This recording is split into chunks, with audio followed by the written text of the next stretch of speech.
Well, hello guys. How are you doing today? It's a knife detector, and I have another great video for you. I hope you guys are in the mood for some knives because I got a nice one that I want to show you today. First off, I just want to say huge congratulations to my buddy Sean over at the EDC Den for reaching 500 subscribers. Sean, can you imagine when you first started your channel that you'd get this far so fast, buddy? 500 subscribers. Congratulations to you. You've worked so hard on your videos. I'm so proud of you. You're awesome. And I can't wait to see what the future of your channel holds, my friend. And I'm very happy for you. So congratulations, Sean. If you guys have not checked out Sean's channel, you've got to go check out Sean's channel. But if you subscribe to mine, then you probably already subscribed to his. Okay, guys, so check this out. At the end of this video, I'm going to show you where I got this knife right here. Now, those of you that know knives and old-timer knives, you kind of already have an idea, or you already know the number designation of this knife, or you looked at the title, in which case you would see what knife this is, okay? But I was in Green. Green is an antique, kind of like an antique area. They say Green Town. Really, I believe it might actually be a town, small town that's right next to New Braunfels, Texas. And I'll show you a map at the end of the video along with some pictures of the antique store that are right off of their website. Now, this antique store is one of the best I've ever seen. And this is in Green, Texas. And it's just a huge warehouse. And in years past when I've gone, I have had success finding knives, but not like I did this past time when I went a couple of weeks ago. It was just an endless parade of knives. I kept seeing knives in front of me at every single direction that I turned. They had so many glass cases there. They had glass cases with custom made knives. There was a gentleman looking at knives and his 5-year-old boy, and it looked like he was going to buy his 5-year-old boy a custom made hunting knife. But really, guys, it was probably for him, as we know, and he was trying to convince himself to do it. So I got the attention of a customer service specialist there, and man, she just stayed with me, and we just toured the place, and I went ahead and I saw so many different knives, and I settled on 3 because I couldn't just spend my entire amount of spending money. Well, let me put it this way. I could have spent my entire amount of spending money there. I could have maxed out all my credit cards, to be honest with you. There was just so much selection there, and so much beauty to look at in regards to knives, right? It seems like every glass case had a gem inside it, right? So anyway, I settled on 3, and this is the first one that I selected because I'd been looking for this one for quite a long time. All right, so I'm going to show you this one, and I want to also mention that the next 9 or 10 videos that you're going to see in my channel are going to be knives that are older than this one. Oh, and by the way, this is that sheath I made. It's still holding up pretty well. Really like this sheath. This is one of my better ones. Pull that out and check this beauty out. Now, this is not a new knife, as you can see. It is an old-timer. Can you guess what knife this is? Let me show you a couple more things. Of course, it has Delrin. When I got it, there was some white paint in here. I was able to get most of that out. I'm still working on it, kind of. As you can see, there's still some that's really deep in there, and that I need to get in there. But what I did was this. You see this right here? This is a pick that comes with the knife. Look at that. Now, I've heard this called a scribe as well. And I've also just heard it called a pick. Okay, so what I did was I went in there with this pick, and I went in there into the Delrin, just like you're seeing me do right there, and I went line by line to take that paint off of there, because this knife is a survivor, boys. It's a survivor. It's a survivor, and I've been wanting one of these for a long time. But the problem is, on eBay, whenever you get one of these, it's actually around, they started around $60 and like in used condition. So I've never been able to find one in this great a condition right here. So what I did is I took this pick that came with it and I used it to clean this Delrin, and I left a little bit here to show you what I was doing, right? So very meticulous, very tedious, a lot of that, just like that, little by little. But if you're in this hobby like I am, you love every aspect of the hobby, including the history and including the friendships that you make for like-minded individuals, and also the maintenance and the cleaning of these knives. It comes with the deal. You know what I mean? It's part of the deal. So taking this pick and cleaning that out, you know, it's just something that I figured I could do with this pick, and sure enough, when I showed this to the lady, the sales lady, she did not know that existed. She did not know that it even pulled out. And she was quite interested in everything I had to say about knives. And I'm sure it was not just to sell me stuff, right? But also because, you know, she also has a fondness for knives.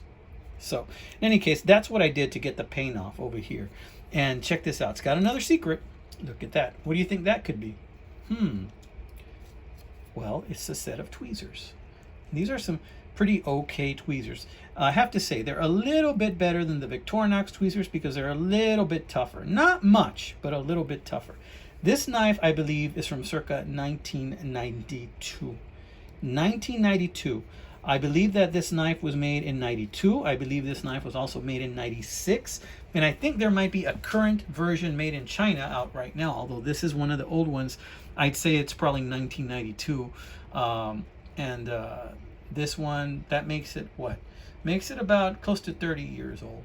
So it had quite a bit of corrosion in here. I've been polishing it out and cleaning it little by little, you know, and I enjoy carrying this. I have to say that this is one that I did not wait to carry. I started carrying it immediately. As soon as I got it, I slipped this bad boy in my pocket, and I couldn't believe it because I've been wanting it for so long. How much did I pay for this? I paid $29 for this at that antique store that I'm going to show you some pictures of at the end. Here's a little bit of oil because I did oil it. I did clean it. Does it have snap? Has a little bit of a snap open. Does not have snap closed or much at all on this blade. Look at that blade, the spay blade. And this is a trapper style knife. And notice that it is carbon steel. Now, this has had some use, but there's still so much life left in this knife right here. It's just a beautiful knife. Really love this knife. I wonder how Tobias feels about this knife, because I know Tobias isn't that big on trappers, but in this particular case, this trapper has a couple of little surprises. I wonder if he feels differently about this one. Let me know, Tobias. Or if you still hate him, that's okay with me too. I'm still a big fan of yours. All right, so check this out. More oil. This is a Schrade 96 OT. It is a Schrade 96 OT. And I believe they currently do make a Chinese version of it. But it's just, you know, in my opinion, you know, if you can get the original, you know, that's always the best in my opinion. Now check this out. This did have quite a bit of corrosion when I got it. Notice how there's some corrosion in there. It looked like it was in a closed position for a very long time and it just was stuck. And when I got this off, this whole section was black. But I'm very pleased because, you know, the blade is in reasonably good shape. As you can see, there's a tiny bend on the tip, but I can sharpen that out with time. It's not a problem. Right now, it is sharp enough to cut paper. And to me, that just adds to the character of a knife like this. And it is an old timer. There's that old shield. You got your brass liners. Look at that nice patina that brass has accumulated. And there you can get a really close-up look. Some of that white paint I was dealing with in there. Yeah, there's still some cleaning to do in here, boys. There's still a little bit of cleaning to do, but that's okay. You know, that's part of the hobby, you know. Now, this right here, I have to admit, I've also used that as a toothpick. Also, it is a pick, and I believe the purpose for this, before somebody puts it in the comments, in case you haven't yet, I believe it's advertised as you can use it to pull out burrs and might get stuck on you when you're walking in the woods, or you know, thorns or something that might stick inside you. But look at that. So yeah, I've used it as a toothpick, guys, and that, of course, that's after I've cleaned this thing thoroughly, right? Now, speaking of toothpicks, I also have out my key fob and my EDC little knife here. This Victorinox, not Victorinox, sorry, Wenger Esquire. Guess what I did? Notice how the toothpick is missing? And I cleaned it thoroughly before I used it, by the way. And you know, from my previous videos, I got this in grab bag knife lot that I did a video on recently. And I decided, well, I need to use a toothpick. So I was in my office at work and I started to use a toothpick. And guess what happened? the dang thing broke off in my teeth. So I had half the toothpick sticking out of my lower teeth and the other half was in my hand. No big deal. I just pulled it out, finished picking my teeth with the lower half. But anyway, I looked at it, and I guess because this thing was in the heat for so long, the plastic finally gave out on this thing. So I'm gonna need to find a little replacement toothpick for this bad boy eventually. But yeah, I wanted to show you this one, guys. And before I leave you to have a wonderful day today, I want to go ahead and reiterate what I said earlier. Huge congratulations to my buddy Sean. Well deserved, buddy. Well deserved. I know that those next 500 are going to come quick, my friend. So God bless you, my friend. God bless you all. Thank you for watching my videos. And if you want to see a little bit of what the antique shop looks like from the inside, I have a few slides coming at the end. Keep in mind that now, when I went this last time, it looks like they've moved some things around, and there are many more cases. It seems like every single case I saw had pocket knives in it, guys. And as soon as you walk into the store, there was a display case with like 30 brand new case pocket knives. I almost blew my wad as soon as I walked in the darn store. And then I said, nope, I'm going to be strong. Be strong, knife detector. Be strong. I even texted my wife and I said, sweetheart, I don't think I can handle it. I don't think I can handle it. It's kind of me giving her a heads up that I was going to spend some cash. How much cash did I spend there that day? I spent about $75. This one cost me $29. I bought 2 more knives besides this one. One of them cost me $5, and the other one made up the difference. So in any case, I want to say God bless you, my friends. I will see you later. Thank you so much for subscribing to my channel. Check out my other videos if you get bored. I got all kinds of videos on all kinds of knives. Mostly traditional, but I do have some modern ones in there. And I plan on making more videos on modern knives coming up soon. All right, y'all. Take care.